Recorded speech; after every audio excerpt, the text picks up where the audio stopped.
역대하 말씀을 새벽에 나누고 있습니다. 다윗이 나라의 기초를 놓았고 솔로몬이 그 기초 위에 멋지게 나라를 세웠습니다. 다윗이 씨를 뿌렸다면 솔로몬 시대에 꽃을 피웠다, 이렇게 볼 수 있겠죠. 부흥했습니다, 나라가. 자, 그런데 오늘 말씀을 보니까 여로보암 시대 솔로몬의 아들 때가 되어서 나라가 갑자기요 순식간에 두 쪽이 났어요. 마지막 말씀이 어떻게 돼 있어요? 너희는 다윗의 집, 너희는 너희 길로 가고 우리는 우리 길로 가겠다. 공든 탑이 순식간에 와르르 무너진 꼴입니다. 왜 이런 상황이 벌어진 겁니까? 자, 오늘 첫 번째 말씀 같이 합시다. 내 신앙의 영향력을 생각하라. 나만을 위한 신앙이 아니라는 거예요. 나를 위한, 물론 내 신앙이지만요, 이 신앙이 내가 어떤 신앙을 갖느냐에 따라서 주변에, 그리고 우리 부모님들 계시는데 우리 자녀들이 그 신앙에 영향을 받는다는 거죠. 그리고 그 영향력이 무시하지 못할, 때로는 치명적인 것입니다. 솔로몬이 성전을 지었는데 어떻게 그렇게 큰 일을 할 수 있었을까요? 원래 성전은 누가 지으려고 했어요? 아버지 다윗이. 너무 성전을 짓고 싶어 했습니다. 왜요? 자, 지금도 역사적인 유물로 남아있는 그런 데 관광을 하잖아요. 뭐가 있어요? 피라미드. 그 다음에 정말 보이는지 모르겠는데 뭐 우주에서도 보인다, 만리장성. 자, 이런 것들을 보면서 어떤 생각이 듭니까? 야, 그때는 지금 같은 그런 뭐 기중기 같은 무거운 것을 드는 그런 기계도 없었고, 또 옮길 수 있는 그런 차량 같은 것도 없었고, 하여튼 그런데 대체 어디서 이런 돌을 캐고 어떻게 옮겨서 이걸 이런 방식으로 어떻게 쌓았을까 궁금하죠. 하여튼 이런 것들이 다 무엇을 말하고 있습니까? 이 모든 것들이 다 사람들이 한 거라는 거 아니에요. 그러니까 그때 당시에 왕들은 그 많은 사람들을 동원해서 이렇게 무시무시 엄청난 일을 할 수 있는 힘이 있었다는 것입니다. 건축물이 크고 우람하면 우람할수록 왕이 얼마만큼 힘이 센가를 보여주는 증거가 되는 거죠. 다윗은요, 내가 이만큼 힘이 센 왕이야, 이런 것을 보여주려는 정치적인 야망 때문에 성전을 지으려고 했던 것이 아닙니다. 어떤 이유 때문입니까? 하나님을 향한 열망, 하나님만 사랑하는 그 진심. 우리가 다윗의 진심을 알고 있잖아요. 자, 왕이 되어서 할 일이 여러 가지가 많이 있지 않습니까? 그 순위, 여러 할 일 중에 가장 우선순위에 앞에 두었던 것이 뭐예요? 방치되어 있는 여호와의 언약궤를 찾아가지고 다윗성으로 가져오는 것이었습니다. 그리고 거기에서 그치지 않았어요. 성전을 지을 재료들을 하나씩 모으고 쌓고 쌓아놨습니다. 설계도도 다 그려놨어요. 성전이 다 지어졌을 때 뭐 해야 돼요? 성전의 기능이 하나님을 만나고 예배하는 거잖아요. 그 성전에서 일할 사람들, 제사장과 레위인들을 구별해서 미리 조직도 다 짜놓고 일도 다 분담하게 맡겨놨습니다. 준비가 다 끝났어요. 마음도 뜨겁고, 그리고 필요한 물질적인 준비들도 다 됐습니다. 성전 터도 잡아놨어. 어디라고요? 오르난의 타작마당이라고 그랬잖아요. 그렇죠? 다윗이 인구조사했다가 그것 때문에 하나님의 심판을 받고 역병이 쫙 돌았는데 그 역병이 멈춘 곳이 바로 예루살렘 여부수족 속에 속한 오르난이라는 사람의 타작마당이었어요. 거기서 그에게 그 타작마당 사가지고 번제를 드리면서, 아, 여기가 성전터야. 이제 하나님의 자비와 긍휼의 예배의 처소야. 자, 다 잡아놨습니다. 다 해놨어요. 그런데 어땠습니까? 성전을 짓지 못했습니다. 하나님이 허락하지 않으셨어요. 아니, 마음도 뜨겁고 진심이고 준비도 다 끝났어요. 그런데도 불구하고 하나님이 아니야, 너는 아니야. 다윗 마음이 어땠을까요? 너무 서운하지 않았을까요? 실망스럽지 않았을까요? 하지만 순종했습니다. 순종. 듣는 귀가 있었어요. 듣는 마음이 있었어요. 마치 예수님의 겟세마네 동산의 기도를 이 다윗에게서 보는 것 같습니다. 어떤 기도 드렸어요? 나의 원대로 하지 마시고 아버지의 원대로. 내 뜻이 아니라 아버지의 뜻이 내 삶에서 관철되기 원합니다. 결국 다윗이 준비한 것을 가지고 솔로몬이 실행했습니다. 성전이 그렇게 지어졌습니다. 우리가 보통 솔로몬의 성전이라고 그래서 이름을 부르는데 다윗의 성전이 맞는 거 아니에요, 사실. 예.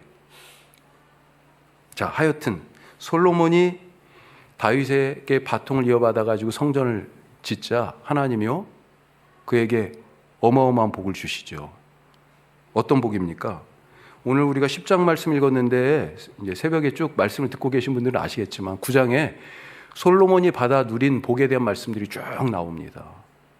지혜로 유명했잖아요. 그 명성이 지금 땅끝까지 쭉쭉 뻗어 있습니다. 또 경제력, 이 나라의 경제력, 군사력 지금 최고조에 올라가 있어요. 부강합니다, 나라가. 자, 경제력이 어느 정도예요? 예루살렘에서 단적으로 표현한 말이 예루살렘에서는 은을 돌같이 여긴다. 이렇게 돼 있습니다. 레바논의 백향목, 아무나 쓸 수 있는 그런 나무가 아니에요. 최고급 목재인데 성전과 왕궁을 지었던 나무인데 그런데 레바논의 백향목을 평지에 뽕나무처럼 여겼다. 이렇게 돼 있어요. 예루살렘이 이스라엘이 무역의 중심이 됐습니다. 자, 군사력은 또 어떨까요? 나라가 힘이 세다는 것은 군사력이잖아요. 또 군사력이 어때요? 말씀 한번 보죠. 자, 이렇게 돼 있습니다. 같이 해요. 솔로몬이 유브라데 강에서부터 블레셋 땅과 애굽 지경까지의 모든 왕을 다스렸으며, 와, 저기까지 지금 경계가 확장됐다 이렇게도 물론 읽을 수 있겠지만 거기에 있는 모든 왕들이요 다 지금 조아리고 있어요. 힘이 그 정도 센 겁니다. 사실 우리가 알다시피 북쪽의 메소포타미아 지역과 남쪽의 이집트 지역에 여기에서 제국들이 생겼다 없어졌다 그 사이에 이 이스라엘이 끼어 있었잖아요. 항상 이리 치이고 저리 바치고 그랬는데 지금 반대라는 거예요. 왜 솔로몬이 이런 복을 받아 누리게 됐습니까? 왜요? 먼저 우리가 생각할 것은요, 하나님이 선물로 주셨기 때문이죠. 하나님이 주신 선물입니다. 우리가 알다시피 솔로몬이 기브온 산당에서 1,000번제를 드렸습니다. 하루에 1,000마리의 번제 희생을 드렸어요. 그때 하나님께서 솔로몬에게 무엇을 줄까? 라고 말씀하시죠. 솔로몬이요, 다른 걸 구하지 않고 이 백성을 위한 왕으로서 꼭 필요한 것을 구했습니다. 뭐예요? 원래 모세를 통하여서 하나님께서 이 백성을 애굽에서 인도하시고 나서 시내산에 딱 갖다 세우시면서 이제 너희는 내 백성이야. 나는 너희 하나님이야. 그랬잖아요. 계약을 맺게 됐습니다. 그리고 언약 백성이 된 거죠. 그 언약 백성의 핵심 단어가 뭐예요? 거룩한 백성, 제사장 나라예요. 바로 그런 백성, 그런 나라로 세우기 위하여 세우는 과정을 재판이라는 단어로 표현했습니다. 내가 이 백성들의 그렇게 하나님의 백성으로 잘 거룩한 백성 제사장 나라로 세우기 위하여 재판하는 백성들의 삶에 관여하는 일들이 있을 텐데 그것을 바르게 결정할 지혜를 주세요. 지혜.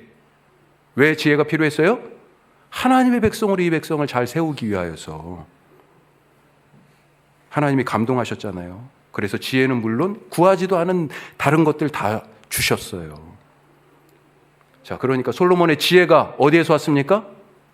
하나님에게서 왔어요. 나에게서 나온 게 아니에요. 솔로몬에게서 나온 게 아니고요. 어디서? 하나님에게서. 솔로몬의 부유함이, 이 이스라엘의 부유함이 어디에서 왔어요? 이 예루살렘의 강성함과 견고함이 어디에서 왔어요? 하나님이에요. 출처가 하나님입니다. 잊지 마시기 바랍니다. 내 삶의 모든 것의 출처가 어디예요? 하나님이에요. 물론 우리가 예를 들면 건강을 위해서 누구는 식단도 조절하고 운동도 열심히 하고, 저도 당근에서 바이크를 샀습니다. 실내 자전거. 그거 들고 오느라고 너무 힘들었어요. 예. 왜 이렇게 무거운 거예요? 제일 처음에 이거 사긴 샀는데, 이거 3만 원에 샀는데 건강을 위해서 먹는 거 조절하고 운동도 하고, 그렇죠. 우리 집사님들 덕에 저도 뭐 테니스도 하여튼, 목사가 이 표현이 그런데 팔자에 없는 테니스도 하고 탁구도 치고 뭐 그렇습니다만, 그런 노력들이 필요하죠. 하지만 건강을 위한 이런 노력들이 필요하지만 건강 누가 주시는 거예요? 하나님이 주시는 거잖아요. 내가 어찌할 수 없어요. 원하는 학교나 직장에 들어가기 위하여 우리가 열심히 노력하고 공부도 하지만 그 자리에 두시는 것 하나님의 선물입니다. 하나님이 주셨기 때문에 불평할 수 없어요. 하나님이 나에게 딱 맞는 것을, 제일 좋은 것을 주신 거잖아요. 하나님의 선물이기 때문에 저 사람은 연봉이 이만큼인데 나는 이것밖에 안 돼? 작다고 말할 수 없습니다. 모자라지 않아요. 세상의 방식으로 계산하지 마시기 바랍니다. 자, 이렇게 솔로몬이 누리는 모든 것들이 다 하나님이 주신 선물인데, 이 선물을 받은 솔로몬이 어떻게 했습니까? 처음에는 잘 나갔죠. 그런데 마지막에 어땠어요? 하나님을 떠났습니다. 우상 숭배에 빠졌어요. 불순종했습니다. 하나님이 그것을 보고 안타까워하셨어요. 말씀 하나 보죠. 자, 같은 역대기와 같은 내용들이, 비슷한 내용들이 열왕기에도 나와 있잖아요. 열왕기에 이렇게 되어 있습니다. 솔로몬이 여호와의 눈앞에서 악을 행하여 그의 아버지 다윗이 여호와를 온전히 따름같이 따르지 않고, 아버지처럼 아버지가 온전히 여호와 하나님을 섬겼던 것처럼 하지 않고 여호와를 떠났다. 자, 하나님이 얼마나 안타까우셨을까요? 그래서 열왕기에 보면 2번이나 경고하셨다고 되어 있습니다. 그런데도 불구하고 그 명령을 따르지 않고 불순종하자 하나님이 너 이 나라를 빼앗아서 내가 네 신하에게 줄 거야. 그런 말씀을 하세요. 자, 그러면서 보세요. 뭐라고 말씀하세요? 같이 해요. 그러나 내 아버지 다윗을 위하여 내 세대에는 이 일을 행하지 아니하고 내 아들의 손에서 빼앗으려니와. 자, 이게 무슨 말입니까? 다윗의 신앙이 지금 솔로몬의 인생에 영향을 미치고 있다는 것입니다. 솔로몬이 성전을 짓고 복을 누리게 된 것, 아까 누구 때문이에요? 다윗이에요. 아버지 다윗 덕분입니다. 당연히 하나님이 주신 선물이지만 거기에 더해서 아버지 다윗이 갖고 있던 하나님을 향한 온전한 그 신앙, 그 진심 어린 열심이 솔로몬에게서 복으로 나타난 거예요. 또 지금 말년에 우상 숭배와 불순종으로 하나님의 경고를 받고도 계속해서 그 어긋난 길로 가고 있는, 마음이 하나님께서 떠난 솔로몬. 그런데요, 다윗을 위하여라고 되어 있잖아요. 다윗 때문에 그 심판을 유예하십니다. 솔로몬이 아버지 다윗 신앙 덕에 영화도 누렸고 심판도 지금 피하고 있어요. 이 법칙이요, 같이 솔로몬과 그의 아들 르호보암에게도 똑같이 적용된다는 것입니다. 르호보암 때 지금 어떻게 됐어요? 오늘 말씀에서 나라가 두 동강이 났어요. 왜요? 그 근본적인 이유가 솔로몬의 여호와를 떠난 퇴색된 신앙 때문이다. 책임이 커요. 물론 르호보암이 잘못했어요. 르호보암에게도 지금 그것을 되돌려 놓을 기회가 있어요. 우리는 운명론을 얘기하는 게 아닙니다. 솔로몬의 신앙에 영향을 미쳤지만 르호보암에게도 사실은 그걸 바꿀 기회가 있었어요. 하지만 기본적으로 솔로몬에게 하나님께서 갖고 계신 계획이 뭐라고 그래요? 지금 내 세대에는 이 일이 일어나지 않을 것이지만 누구에게요? 네 아들에게서 일어날 거다. 오늘 내 신앙이 결코 나만의 것이 아닙니다. 다윗의 헌신과 하나님을 향한 진심이 솔로몬에게서 열매를 맺었고 솔로몬의 불신앙이 르호보암에게서 결실하고 있어요. 오늘 나는 대체 누구의 길을 가고 있습니까? 우리 부모님들 많이 계시는데 자식을 사랑하면 바른 신앙을 오늘 가지시기 바랍니다. 우리가 개인적으로, 한 사람 개인적으로 봐도요, 어떻습니까? 오늘 당장 내가 열매를 거두지 못한다고, 당장 내가 원하는 결과를 얻지 못한다고 실망하지 마십시오. 하나님은 잊지 않으십니다. 거두게 하세요. 예수님을 생각해 보십시오. 예수님은 자기 생명을 십자가에서 썩어지는 미랄로 심으셨어요. 그렇게 죽으셨습니다. 그랬더니 어떻게 됐어요? 그 심은 생명이 우리에게서 영생의 열매로 거두어졌잖아요. 그 영향력이 한두 사람에게서 그쳤습니까? 아니죠. 온 인류와 역사와 이 시간 속에 예수 그리스도의 그 영향력이, 신앙의 영향력이 모두에게 미쳤어요. 이것을 뭐라고 얘기해요? 복음의 능력이 모든 사람에게 나타났다고 성경이 얘기하는 거잖아요. 내 신앙 결코 나만을 위한 것이 아니다. 내 옆에 있는 사람, 나의 신앙에 달려 있습니다. 나와 관계없다고 생각하지 마십시오. 우리가 중풍병자 이야기가 알잖아요. 친구들이요, 그를 메워가지고 왔어요. 친구들의 믿음이 함께 했어요. 백부장의 종 나왔잖아요. 백부장이요, 이방 사람인데 예수님한테 갔어요. 그 사람의 믿음 때문에 그의 종이 나왔어요. 우리의 신앙이 오늘 누군가에게 영향을 미치고 있습니다. 바른 신앙입니까? 하나님이 기뻐하시는 거예요? 두 번째로 같이 합시다. 듣는 마음을 가지라. 자, 오늘 읽은 말씀은 솔로몬이 죽은 후에 그 아들 르호보암이 지금 왕이 됐을 때 일입니다.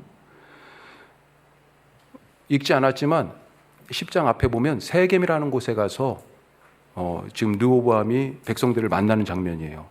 원래 왕이 지금 어디에 있습니까? 수도가 어디예요? 예루살렘이잖아요. 예루살렘. 그런데 왕의 일종의 즉위식 같은 걸 하는데 어디로 가요?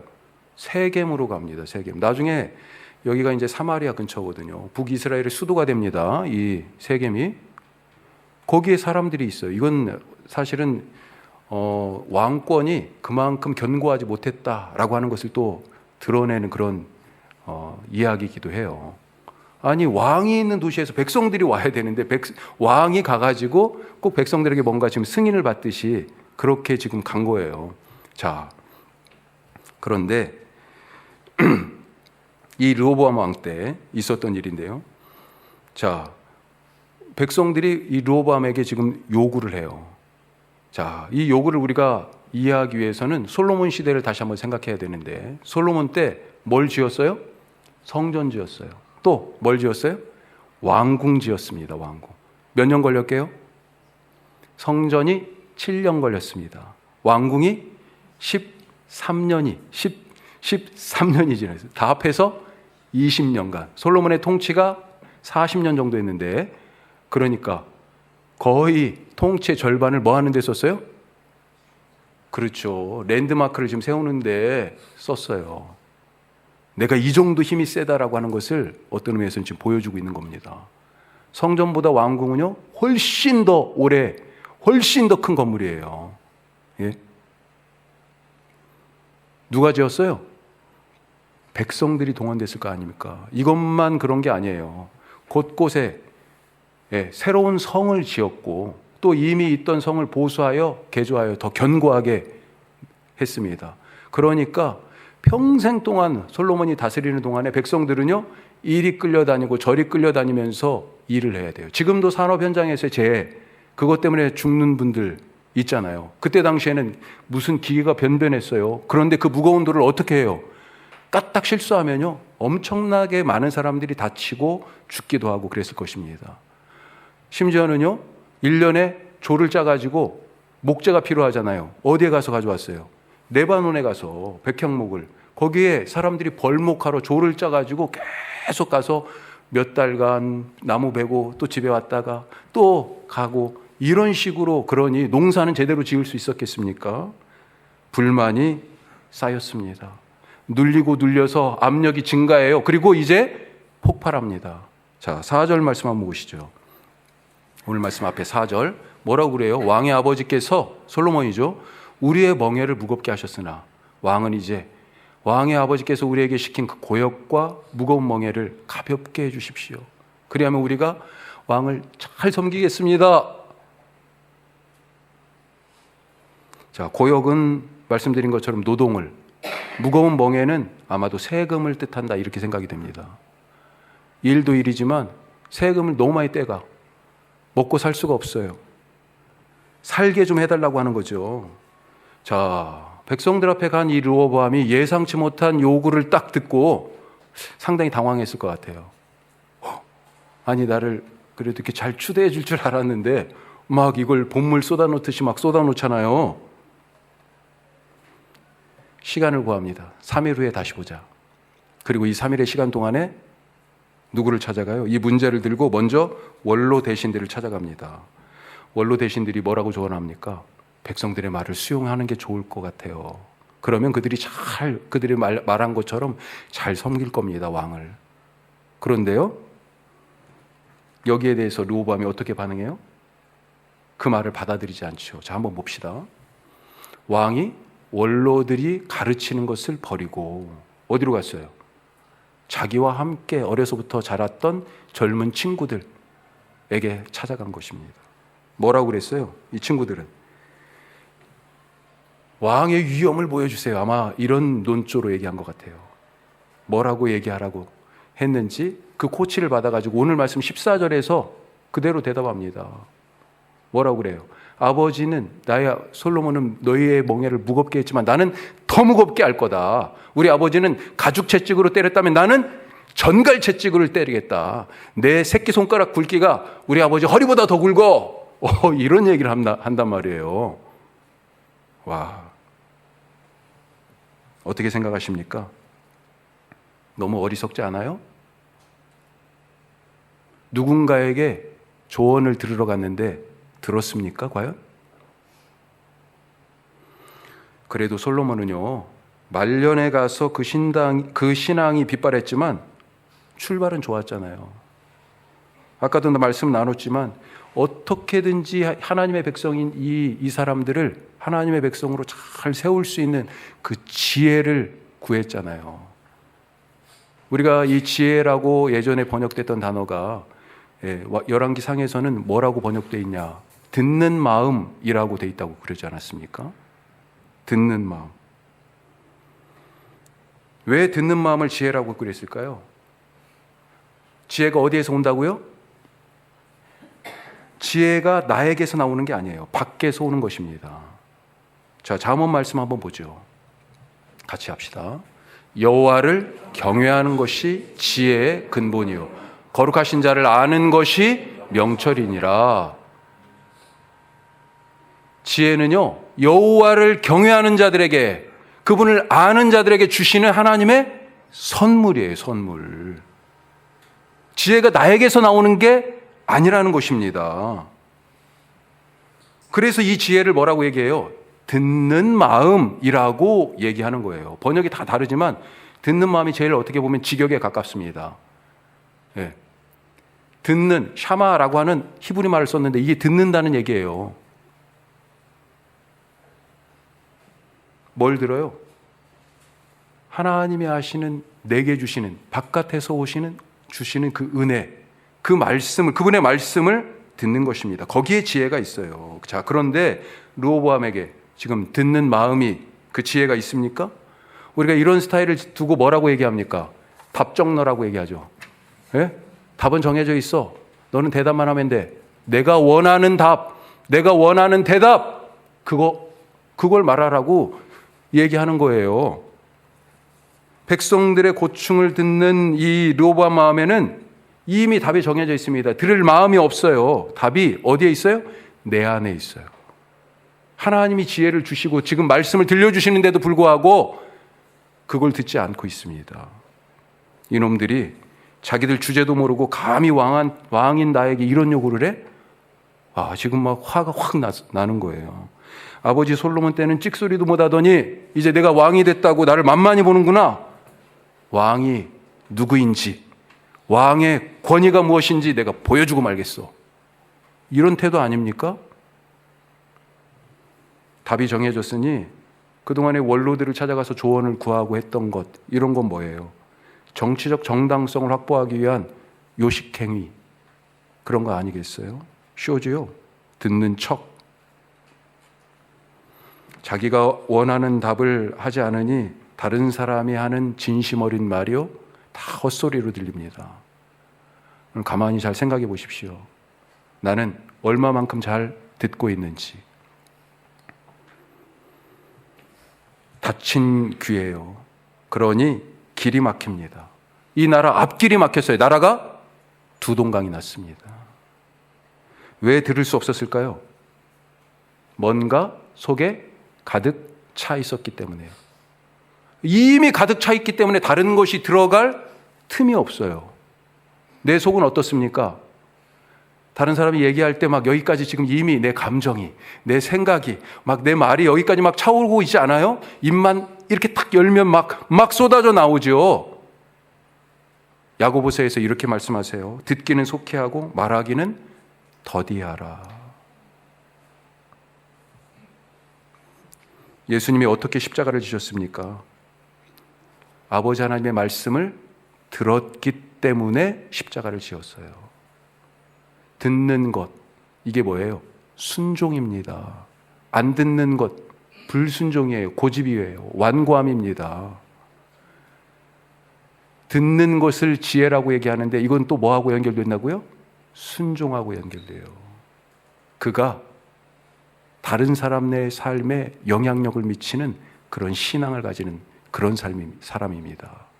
오늘 그런 지혜로운 사람, 그런 믿음, 그런 순종, 그런 듣는 마음, 그래서 열린 길로 주님과 함께 살아가는 우리 모두 되시기를 주님의 이름으로 축복합니다.